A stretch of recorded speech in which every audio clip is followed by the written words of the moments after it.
This is Reda for On the Reda Entertainment Blog, coming to another edition of Movie Reviews and Observations, number 92. So this week, the first movie I watched was called Faith.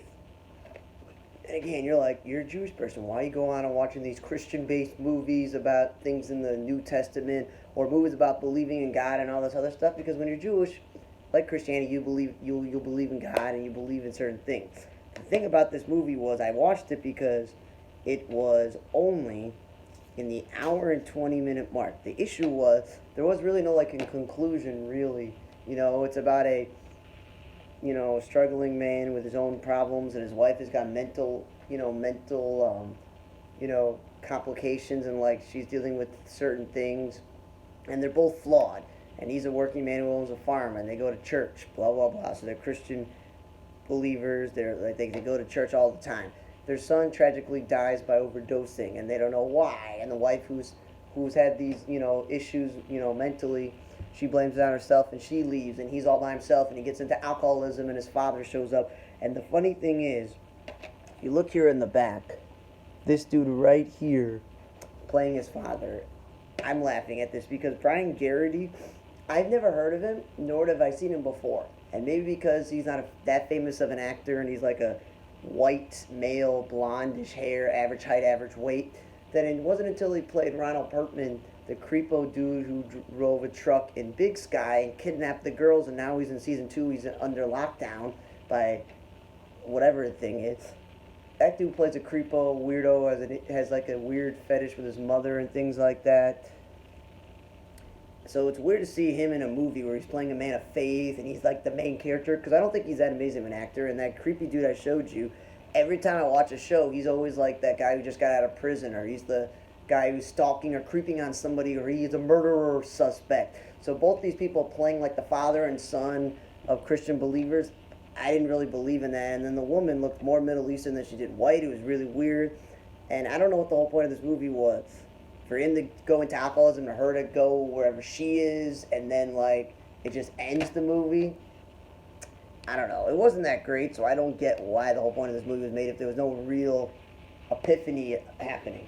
Then I watched the documentary Dave Not Coming Back, and it's about two friends who are divers, and they dive all the way down, breaking the world's record. But they had just found a body, and it's all about retrieving this body. And the confusing thing about this movie was, I don't know if Dave died recovering the body, or if they finally got him or not, because it wasn't that clear. But it was interesting to see the lives of these two divers and how much effort goes into it, and the whole crew and the team. So it was an interesting documentary, but it never really got to the point, did he actually come back for sure or not? Because the whole point of it calling Dave Not Coming Back is he found the body, so he's going to get up there, he's not coming back right now. Then I rewatched the movie Head with my roommate, because I saw it when I was a little kid a few times, when I was a high schooler, and then in college, and we showed clips of it.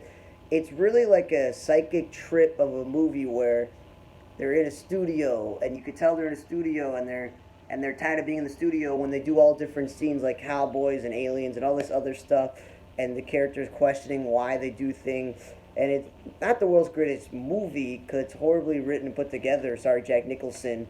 And I know the movie had Annette Funicello and Frank Zappa and Sonny Liston in the movie, famous people. But the only saving grace of this movie is the soundtrack. 99% of it was really good. And when you're a huge Monkees fan like I am, and you've seen this multiple times, you know the MO of the movie, you know what happens, you're like, okay, cool. And yeah, so I just rewatched it. But yeah, if you're fans of the Monkees, or you're now a little bit sad because Mike Nesmith passed away and now Mickey's the only one left, and on December 30th, both Mike Nesmith and Davy Jones would have had birthdays. Yeah, it's something you want to watch. It's not like the Beatles franchise of movies, but it's still pretty good. Then I watched this movie called Yummy. It's, as you could tell, a horror film. So basically, it had the whole cliche of blood and gores and a virus outbreak or a medical outbreak, and then people are eating people's flesh and all this other stuff. And the other thing was in Dutch. So 99% of the time it was in Dutch, but then some of it was in English. So it was a little bit too coincidental that this nerdy-looking dude has this good-looking woman, and then the mother's there, and they're both going to the same plastic surgery place for her to get breast reduction and the mother to get whatever procedure she does. And supposedly he helps this girl out, but this girl who's been tied down supposedly had some sort of like issue with her, and supposedly that she was like some lady where they were experimenting because this plastic surgeon has been experimenting on animals and people, that it was the outbreak, and the whole movie is them trying to survive. And you're like, okay, cool. People are dying. The main character, the second main character, the mother maybe, the scientists, the doctors, the nurses, the patients. There's supposedly some famous singer who's there who's gonna his what enlarged, and it's like, okay. And one of the saving graces was only an hour and 20 minutes because it wasn't that great. And I'm sorry to spoil it, but like nobody survives. Okay, there is this really selfish like dude who works at the hospital at the plastic surgery place who, even though he was infected, still was trying to get out and screw over the nerdy dude because he wanted to get with the good-looking woman. And there's zombies everywhere, and then the world ends. So it's like nobody survives. They don't stop it. Not even the good-looking girl survives. And it's not. And it's so stupid that the nerdy dude gets knocked out once. Then he gets knocked out again. Then he gets knocked out a third time, and you're like, well, he finally survives, and then he gets run over by his girlfriend. So it's like, whatever, a waste of time. Then I watched a movie called On a Magical Night, and it's a French movie. And the one that I said is saving grace of this movie is it's an hour and a half. It's not that long of a movie, so it's barely 90 minutes. And the whole point is like these two people are struggling in a relationship, and they happen to live right across the street from a hotel. And she goes there, and she starts imagining all of her lovers. Her husband when he's younger, all the men she's been with, and she's been having an affair with one of her students, blah, blah, blah, blah, blah. And I'm finally like, okay, cool. So she's just seeing this as imagination, but then all the imaginations are interacting with each other. The younger version is interacting with the current version of her husband and her recent lover, and supposedly some psychiatrist or friend figure is also there.